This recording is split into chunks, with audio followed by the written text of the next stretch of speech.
Bhagavatam, 4th Canto, Chapter 11, Swayambhuva Manu advises Dhruva Maharaj. Text 17. Nimitta-mātraṁ tatrāsīn nirguṇaḥ puruṣa-ṛṣabhaḥ vyaktāvyaktam idam viśvam yatra bhramati loha-vat nimitta-mātraṁ tatrāsīn nirguṇaḥ puruṣa-ṛṣabhaḥ vyaktāvyaktam idaṁ viśvam yatra bhramati loha-vat nimitta-mātraṁ tatrāsīn nirguṇaḥ puruṣarṣabhaḥ vyaktāvyaktam idaṁ viśvam yatra bhramati lohavat nimitta-mātraṁ tatrāsīn nirguṇaḥ puruṣarṣabhaḥ vyaktāvyaktam idaṁ viśvam yatra bhramati lohavat nimitta-mātraṁ tatrāsīn puruṣa-ṛṣabhaḥ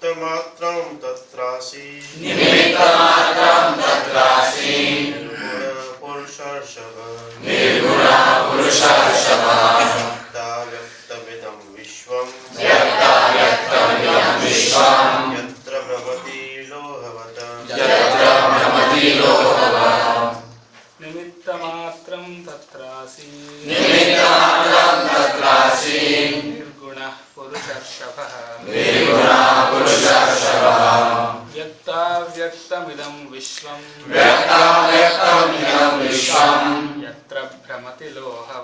yatra bhramati lohavat nimitta-mātraṁ tatrāsīn nirguṇaḥ puruṣarṣabhaḥ vyaktāvyaktam idam viśvam yatra bhramati lohavat nimitta-mātraṁ tatrāsīn nirguṇaḥ puruṣarṣabhaḥ vyaktāvyaktam idam viśvam tatra bhramati lohavat nimitta-mātraṁ tatrāsīn nirguṇaḥ puruṣarṣabhaḥ vyaktāvyaktam idam viśvam tatra bhramati lohavat Matajis. nimitta-mātraṁ tatrāsīn nirguṇaḥ puruṣa-ṛṣabhaḥ vyaktāvyaktam idam viśvam yatra bhramati lohavat nimitta-mātraṁ tatrāsīn nirguṇaḥ puruṣa-ṛṣabhaḥ vyaktāvyaktam idam viśvam yatra bhramati lohavat Nimitta-mātraṁ, remote cause. Tatra, then. Āsīt, was. Nirguṇaḥ, uncontaminated. Puruṣa-ṛṣabhaḥ, the Supreme Person. Vyakta, manifested. Avyaktam, unmanifested. Idam, this. Viśvam, world, yatra, where, bhramati, moves, loha-vat, like iron. Translation by His Divine Grace, Srila Prabhupada. My dear Dhruva, the Supreme Personality of Godhead is uncontaminated by the material modes of nature. He is the remote cause of the creation of this material cosmic manifestation. When He gives the impetus, many other causes and effects are produced, and thus the whole universe moves, just as iron moves by the integrated force of a magnet. Please repeat after me. My dear Dhruva, the Supreme Personality of Godhead, is uncontaminated by the material modes of nature. He is the remote cause of the creation of this material cosmic manifestation. When He gives the impetus, many other causes and effects are produced. And thus, the whole universe moves, just as iron moves by the integrated force of a magnet. Purport by Srila Prabhupada. How the external energy of the Supreme Personality of Godhead works within this material world is explained in this verse. Everything is happening by the energy of the Supreme Lord. The atheistic philosophers who do not agree to accept the Supreme Personality of Godhead as the original cause of creation think that the material world moves by the action and reactions of different material elements. A simple example of the interaction of elements occurs when we mix soda and acid, and the interaction of soda and acid and the movement of effervescent is produced. But one cannot produce life by such interaction of chemicals. There are 8,400,000 different species of life with different wishes and different actions. How the material force is working cannot be explained just on the basis of chemical reaction. A suitable example in this connection is that of the potter and the potter's wheel. The potter's wheel rotates and the several varieties of earthen pots come out. There are many causes for the earthen pots, but the original cause is the potter, who sets a force on the wheel. The force comes by his superintendence. The same idea is explained in Bhagavad Gita. Behind all material action and reactions there is Krishna, the Supreme Personality of Godhead.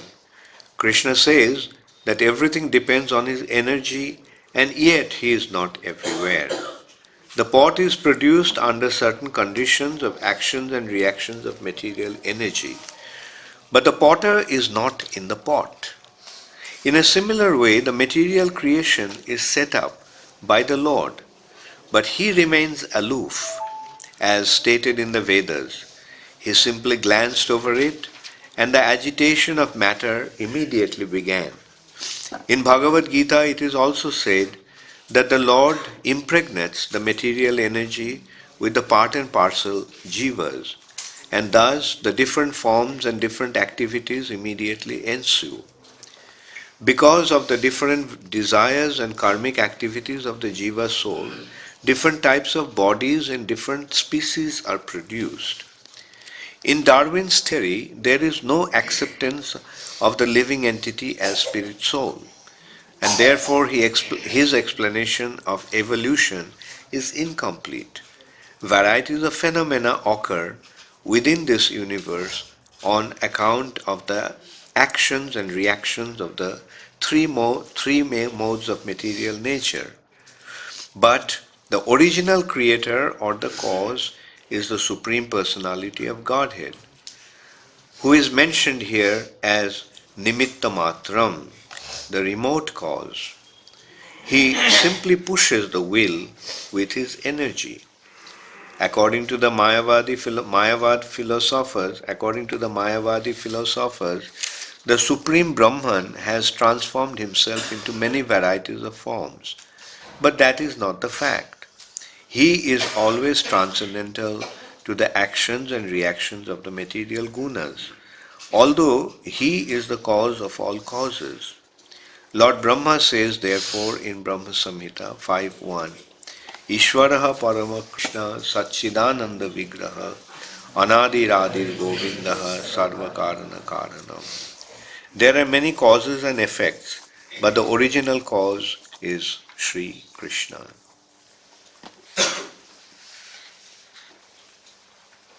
nimitta-mātraṁ tatrāsīn nirguṇaḥ puruṣarṣabhaḥ vyaktāvyaktam idam viśvam yatra bhramati loha-vat.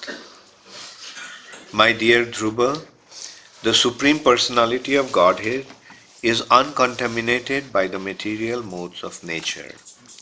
He is remote cause of the creation of this material cosmic manifestation. When he gives the impetus, many other causes and effects are produced, and thus the whole universe moves, just as iron moves by the integrated force of a magnet. So, Swayambhuva Manu is instructing Dhruva Maharaj. What is his instruction? His instruction is that why are you getting so involved? Thinking, just reacting to certain happening.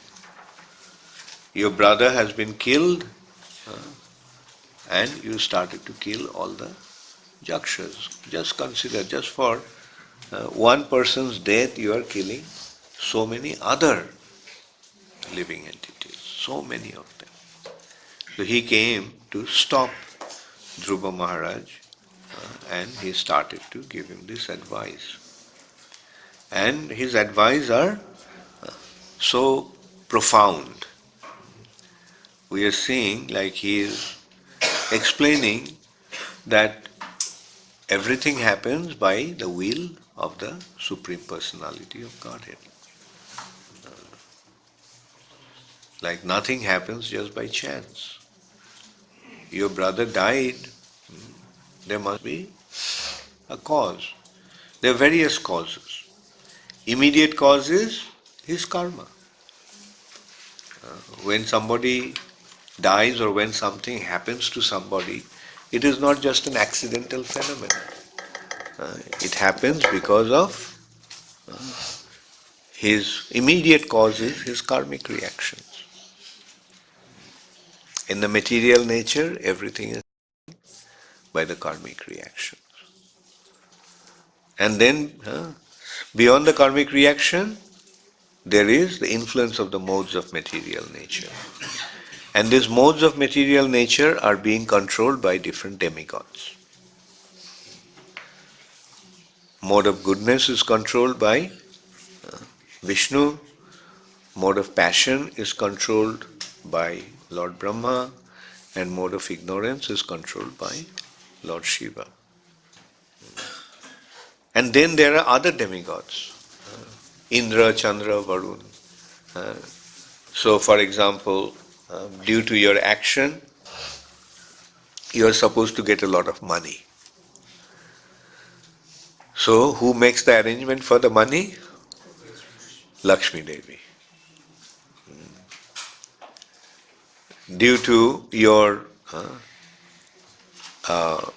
karma, you are supposed to get a very good position. Some demigods make the arrangements. Due to your karmic reaction, you are supposed to have some material facilities. Those material facilities come in the form of the arrangement of the demigods. Karmana Daiva netrena. Daiva netrena. Daiva means divine. Netrena means eyes.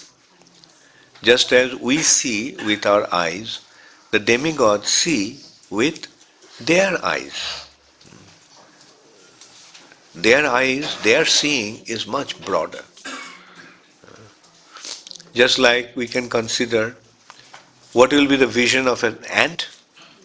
How much can the ant see? Ant's perception will be very, very little.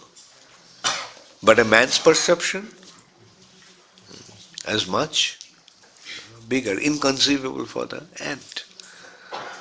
He is seeing the ants are moving. He is seeing ants are carrying some grains of food, storing it for winter. He sees the ants are fighting over some grains. He's saying, this is my grain. He said, no, this is my grain. So in this way, the ants are fighting, and how does the man look at it? He says, oh, these are antly affairs. So similarly, the demigods are seeing us, tiny little ants, not even as significant as an ant, completely insignificant from their perspective. And beyond the demigods and these supreme controllers of the modes of material nature is the Supreme Personality of Godhead. And here it is saying, here Swayambhuva Manu is saying that Supreme Personality of Godhead, although he is the cause of all causes, but he doesn't get affected by the modes of material nature, by the affairs of the material nature. The modes of material nature influence us, those who are in this material nature, but the controller of the material nature doesn't get affected by the modes of material nature, which is natural. Some beautiful examples Prabhupada gave here. Like Prabhupada gives an example here about the pot maker, the potter, and the pots. The potter, what does the potter do? Have you seen how the pots are made? How many of you have seen? Okay. They put a clay. They prepare the clay and they put the clay on a wheel. And then he makes the wheel rotate. In one hand he makes the wheel rotate, and with the other hand he gives the shape of the pot. And when the pot is made, he takes a thin piece of rope, thread, and then he cuts it with that thread. He just holds the thread and the pot is rotating and he moves the thread. A nice big earthen pot came out. And then he puts it into fire. And then it becomes strong. It becomes solid pot. Now, is the potter a part of the pot? Is the potter the part of the wheel? So the wheel, the clay, the pot, they're of another dimension. And whereas the potter is standing aside, but he is making the pots, giving the shape to the pots. That is his situation. So, in a similar way, the Supreme Personality of Godhead sets the material creation in motion. Of course, a potter touches with his hand to make the pot. It's just an example. But the Supreme Personality of Godhead makes things happen just by his glance. He doesn't touch anything with his hand. He may, if he wants to, just like when he lifted Govardhan hill.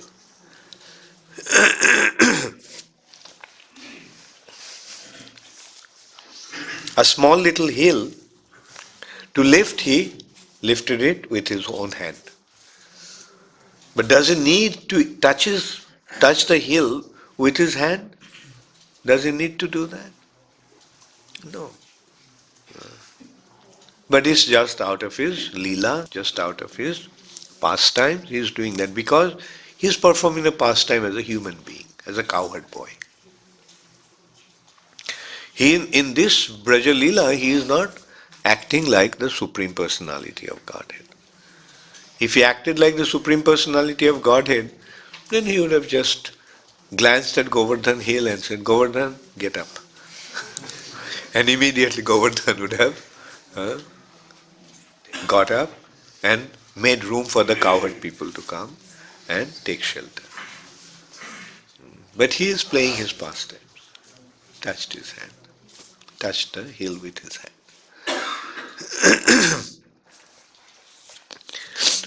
But as the Supreme Personality of Godhead, he can do things with his remote influence.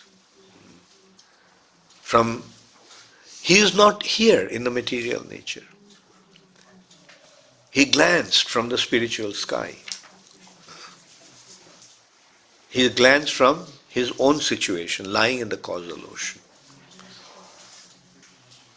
And that is Mahavishnu, Karanodakshai Vishnu.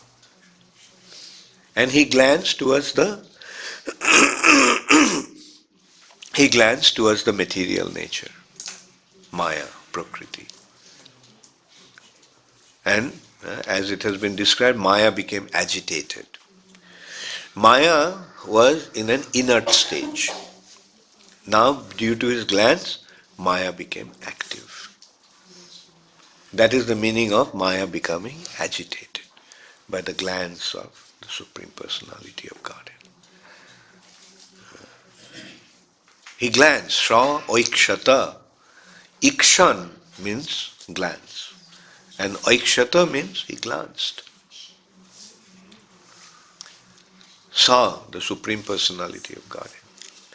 He glanced and the whole creation became manifest. So, that is his way of doing things. He doesn't have to touch anything with his own hand. It's not that like a potter makes the pot he kind of created.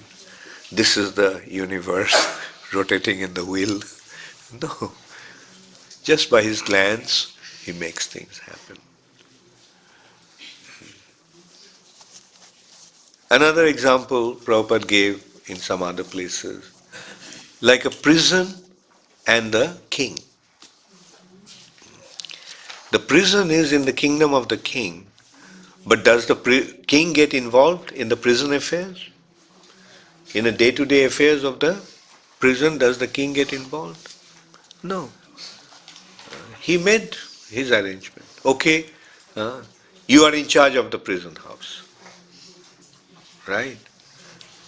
That, what is it called? The prison warden. Or maybe he can make another thing, like prison ministry. The government's department is the ministry, the first. They kind of make arrangements of all the prison. Okay, prison ministry decides. So many states are there and so many prisons should be made in so many states. And then they appoint the prison warden, main person in the prison. He is in charge, superintendent of the prison. And above them, of course, there is one person who is the main person who is taking care of all the prisons of the state. Then in the prison house there are so many departments, and those departments are manned by so many other people. And then there are prisoners. So does the king get directly involved? No. This prison affair is his external energy. His internal energy is his ministry. The king is sitting on his court, taking care of so many affairs of the state. And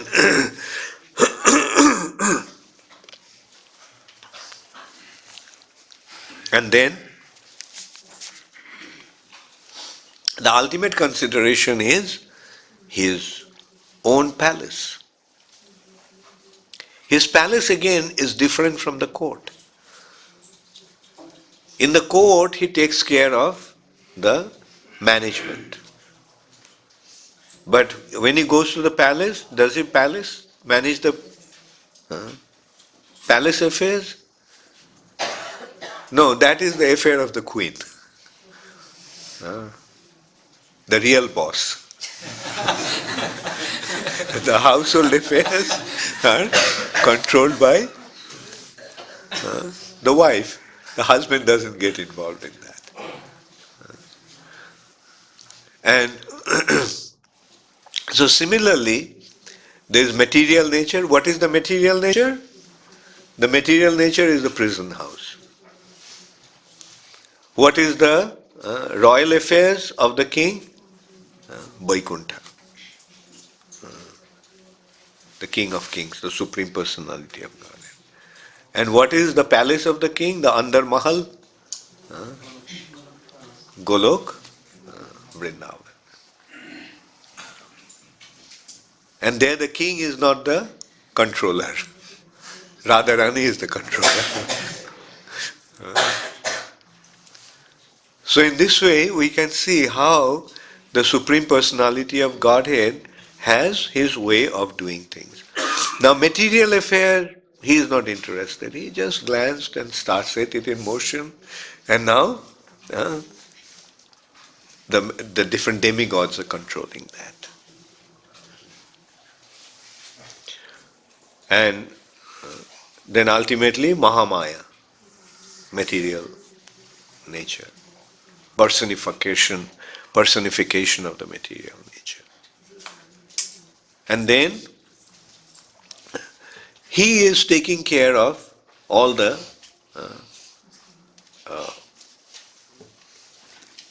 spiritual management from Vaikuntha. And what is spiritual management? Spiritual management is not like material management, controlling different things, like making arrangements. Spiritual arrangement is actually loving relationship. Generally, living entities are his servants, and he is the Supreme Personality of Godhead. So in Vaikuntha, that is the mood. All the living entities, all the associates of the Lord, they are his servants, and they are serving him in various ways. And by doing their service, by rendering their service, they are enjoying. The Lord is enjoying by accepting their service, and the devotees are enjoying by offering their service. Everybody is engaged in their service.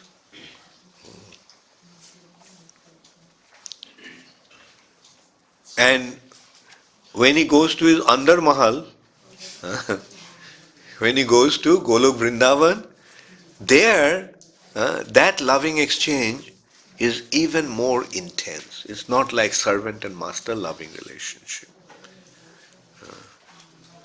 It is an exchange of love. It is just an exchange of love.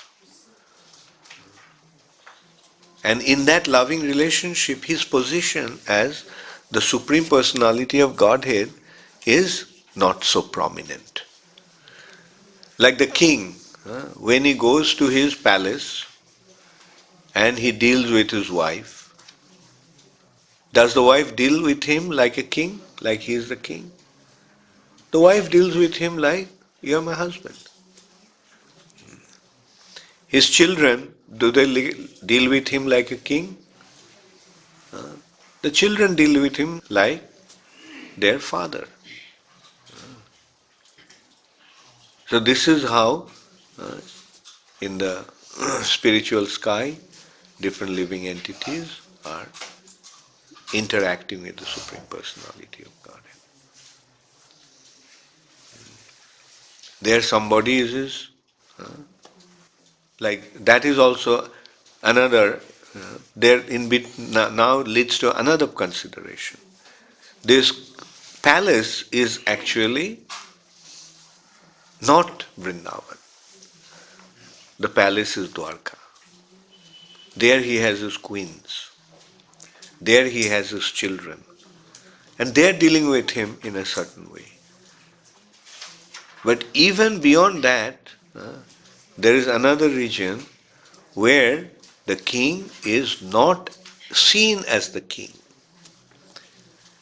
Although in Dwarka, in the palace, the queens know that he is the king. Children know that although he is the father, but he is the king. So that awareness that he is the king is there in Dwarka. But in Vrindavan, that awareness is also not there. They don't care whether he is king or not. Their mood is, you are my friend. Their mood is, you are my most, dearmost object of love. So that is Vrindavan. So, in Vrindavan, Krishna is not God. That's the difference. In Dwarka, although these relationships are there, a husband-wife relationship, father-son relationship, like parent-children relationship, friendship, like these are there, but those relationships are on the basis of the awareness that Krishna is the Supreme Personality of Godhead. In Dwarka they have that awareness. But in Vrindavan that awareness is not there.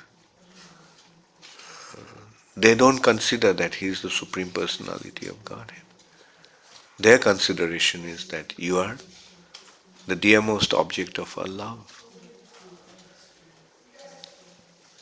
You are my friend. You are my son. Not you are the Supreme Personality of Godhead and you are my son. Like that is called Oisharjo. Oisharja means opulence. Shithil. Shithil means loosened, weakened, prem. Love in Vaikuntha and all the way up to Dwarka has been weakened by this mood of awe and reverence, with due to opulence. You are the Supreme Personality of Godhead. Although you are my son, but actually you are the Supreme Personality of Godhead. But in Vrindavan that feeling is not there. Because in Vrindavan there is no consideration that you are the Supreme Personality of Godhead. You are my friend. You are my son. You are my lover. So that is the prerogative of Vrindavan. Anyway, here we are not going that far in this particular shlok. Here the consideration is how the Supreme Personality of Godhead is aloof from everything. What Swayambhuva Manu is pointing out, that why are you getting so worked up? Why not see that this has happened due to the arrangement of the Supreme Personality of Godhead? Of course, there is another way of looking at it also. The Supreme Personality of Godhead wanted Dhruva Maharaj to kill all the Jakshas. And now that mission has been accomplished, Swayambhuva Manu is pacifying him. Okay, business has been done, now cool down. So in this way, ultimately we can see that everything happens due to the divine arrangement of the Supreme Personality of Godhead. Prakrite kriyamanani gunai karmani sarvasa. So the intelligent thing is to realize that and act accordingly. Become an instrument in the hands of the Supreme Personality of Godhead. Don't become the doer, but become the medium. That is the difference. I am the doer. Kartaham iti mannate. I am the controller. I am the doer. Karta. But actually I am not the doer. I am simply the medium through whom the Supreme Personality of Godhead is making things happen. But the problem in the material nature is that because we have denied the authority of the Supreme Personality of Godhead, because we are thinking that we are the doers, we have become subjected to this arrangement of guna and karma. If we surrender ourselves to Krishna, surrender means, an example in that respect has been given, is like that of a puppet. A puppet is dancing. The puppet is dancing. We say puppet is dancing. But is the puppet dancing? It is the puppeteer who is making him dance by pulling the strings. So in the ultimate issue, we have to recognize that we are like the puppets, and Krishna is making us dance in different roles. So that is the ultimate consideration. And when we submit to Krishna completely and act as an instrument in his hands, then we become free from the influence of the modes of material nature. Then there is no more influence of the modes of material nature. Then we will become free from the modes. Therefore, the ultimate consideration of freedom from material bondage is to surrender to Krishna. What does the word surrender mean? Does the surrender mean that I am the doer and you are nobody? Is that surrender? Or surrender means you do whatever you want to do with me. I have no independence. I don't have any independence. I am not the doer, you are the doer. And I'll do whatever you want me to do. And yes, you made the arrangements for the modes, I'll function accordingly. If you are pulling the string this way, my hand will go this way. If you pull the string this way, my hand will go this way. No resistance from my part. False ego, what does the false ego do? False ego creates the resistance. Krishna is saying, pulling the string, I want a hand to go this way, and we are pulling it in this way. That is the conditioning of the living entity. Krishna wants things to happen in a certain way, and we are trying to make things happen according to our way. We are not listening to what Krishna wants. We are simply caught up with our own plan, our sense gratification. I want it this way. Krishna says, go this way, and I said, no, I will go this way. Krishna says, do this. We say, no, I will do this. So that is the conditioning of the living entities in the material nature. So what is the important thing to do? What is the intelligent thing to do? Surrender to Krishna. Karishe bachanantam. This illusion that I am the doer, that is the illusion. Now that illusion is gone. I am not the doer. So that's what Swayambhuva Manu is pointing out to Dhruva Maharaj. Dhruva recognized that you are an instrument in the hands of the Supreme Personality of Godhead. So act accordingly. And then what happens? Then everything happens in such a wonderful way. Who can do things better than Krishna? When Krishna takes charge, when Krishna gets things done, that's perfect. And the wonderful thing is, when Krishna takes charge, then victory is assured.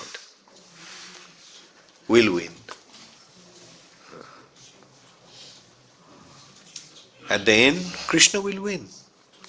So if we act on Krishna's behalf, we will win. Does anybody want to lose? No. We all want to win.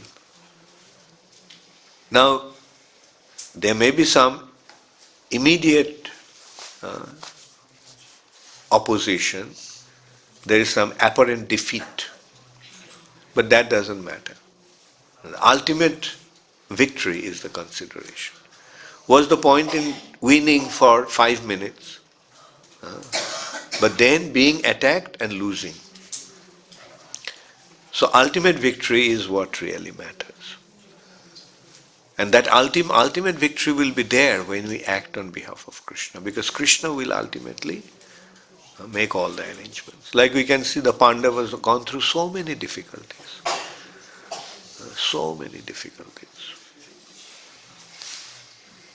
At the young age, they lost their father.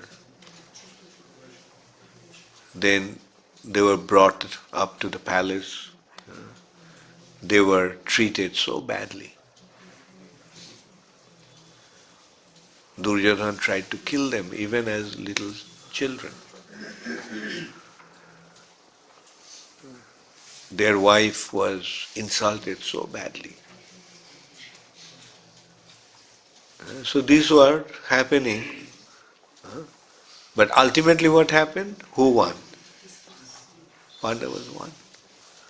Therefore, these apparent defeats, apparent difficulties are not so important. The ultimate victory is what really matters. And what's the ultimate victory? The ultimate victory is going to be at the time of death. Going back to Godhead.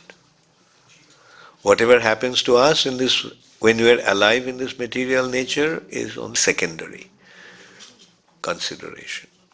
And the ultimate consideration is, at the time of death, we have to remember Krishna, and then we can go back to the spiritual sky. Thank you very much. All glories to Srila Prabhupada. Gaur Premanande. Does anybody have any question? I have a couple of questions. First is, it's explained here how Krishna is aloof from the material nature. Material nature works according to certain laws. Now, this appears to be a little like something like karma mimamsa philosophy, because Krishna doesn't interfere with the laws of material nature. He's something like a, just like a sanctioner to whatever happens in material nature. Even sometimes even devotees may face certain reactions. So Krishna doesn't interfere, so to speak. But if he interferes, then how is he aloof? Then he's not aloof. So how do we understand that parent? That if he's aloof, then he's like kind of the laws of material nature are themselves controlling everything. In a way, that is the thing. Like you see, karma mimamsa. The problem with karma mimamsa, the karma mimamsa has this positive, real understanding. The karma, as you act, as you sow, so shall you act. That is the basic principle of karma mimamsa, right? As you sow, so shall you act. Krishna is not involved in that. He is impartial. He is not saying that I want you to enjoy or I want you to suffer. That is not Krishna's way of looking at things. Krishna's thing is, okay, you want to enjoy, go ahead. Go to the material nature. And you will see yourself what this desire for enjoyment will lead you to. You think you are going to enjoy, go there and see. Now, for making the living entity go through that experience of acting independently, Krishna made this arrangement. Guna, karma. And things are happening just by guna and karma. Krishna is not involved in that. So that is the law that governs the affairs of the material nature. You get it? And you spoke about surrender.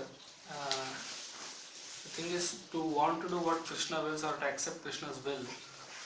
That is the philosophy and that's the ideal which we know. But being on a practical level, because we are still, in the conditioning of material nature, therefore it doesn't come from the heart, because sometimes there is resistance from within the heart, and there is, we have to accept that also sometimes, that we are, in the sense that at least we have to deal with it. Not that we shouldn't surrender, but when these feelings go against things that are happening, then how do we deal with it in a way that doesn't that also keeps us peaceful and keeps us on the path, so that ultimately we can one day come to the path of full surrender. So in the meantime, how do we deal with the feelings or with the things which are not very conducive that come from within? Yeah. Well, the first consideration here is that the surrender has to be unconditional. If it is conditional, then it must surrender. If so many conditions are implied, I will surrender if you do this. I will surrender to you if you pay me a certain amount of money every month. That is not surrender, but that is one step towards that ultimate surrender. Not hard.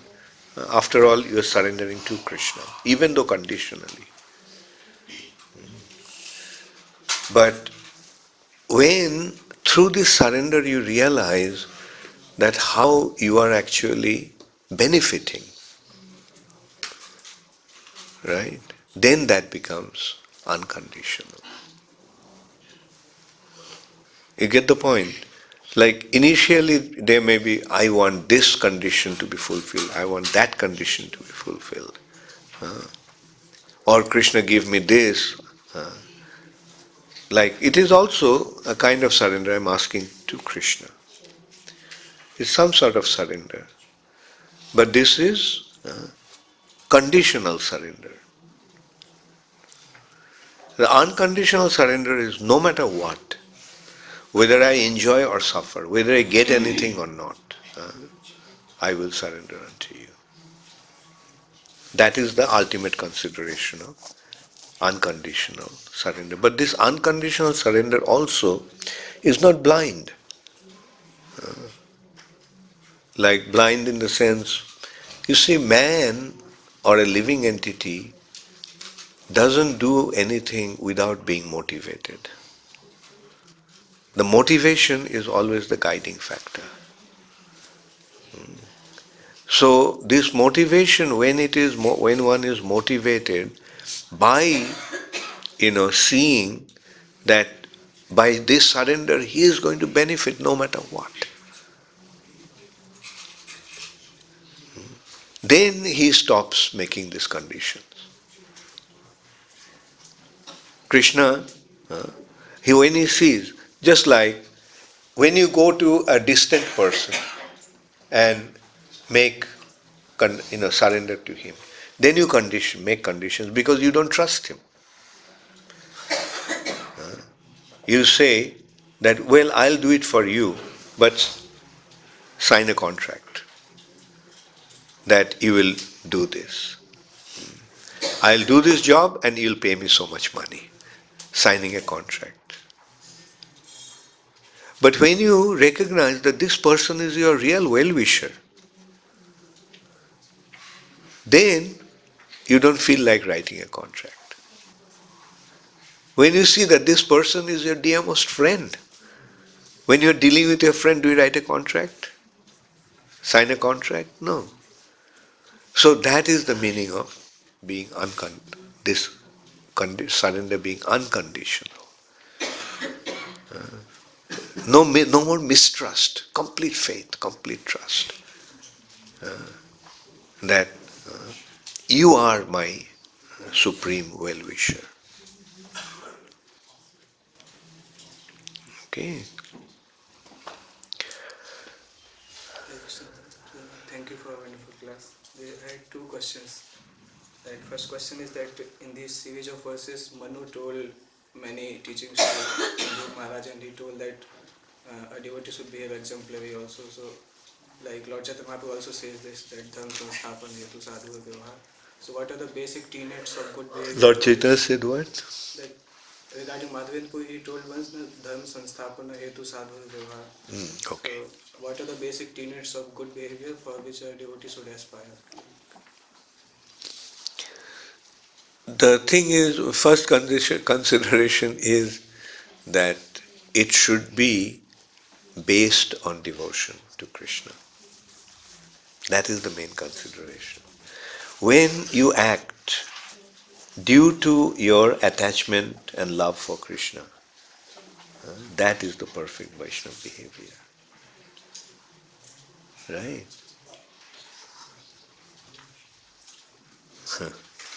Second question is, you mentioned that spiritual management is based on loving relationship between Lord and his devotee, and this material management means based on controlling others. So in initial stages, we do not perceive the management as spiritual. We often comes in that zone of controlling other person. So how to perceive basically that it is spiritual management, not the material management? Because ultimately, is it, differentiating is that ultimately the person who is managing, is he doing it for his own benefit, or he is doing it for the benefit of the institution, benefit of Krishna consciousness, benefit of Krishna? That is the way you discriminate between material management and spiritual management. Like for example, when you go and take up a job, right? Like at that time, do you have any doubt that this person, whatever he is doing, is for his own benefit? Or is he doing charity by giving you a job? Is doing a charity? If you don't perform, do you think he'll pay you? If he can't make, when he is paying you 1,000 rupees, and if he cannot make 1 lakh rupees, do you think he's going to keep you? So that is his intention. Whatever he is doing is for his personal benefit. But when you come to the temple and see how the devotees are acting, then do you see that the devotees are doing it for their own benefit or for the benefit of the others?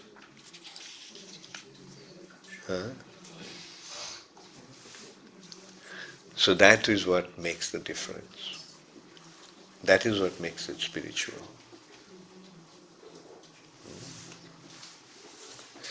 Okay, quite a few questions came from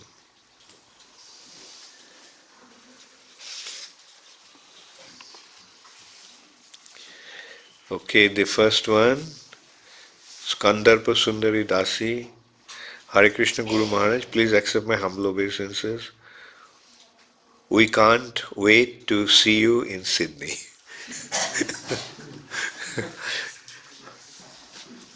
Well, very nice question. Okay, yes, I am also waiting to go there and see you all. Hare Krishna.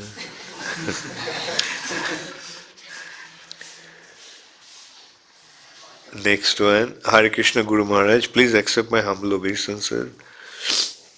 It's mandatory to be totally submissive, but at the same time, one should be intelligent enough to not to get exploited. How to discriminate that, whether we are surrendering in a right way or simply following someone fanatically? Yes, that's exactly what we discussed just now, that we have to see the motivation of the person you are surrendering to. Is he guiding you, or is he engaging you for his benefit or for Krishna's benefit? Yes, and you use your intelligence. If the person is engaging you in the service for his own benefit, then don't surrender. Unless you have to.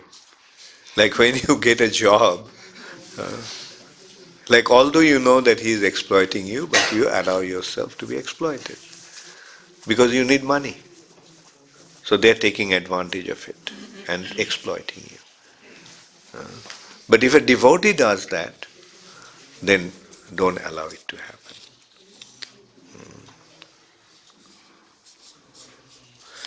Devotee is a leader in spiritual platform is the one who is engaging you for Krishna's sake and for your spiritual benefit.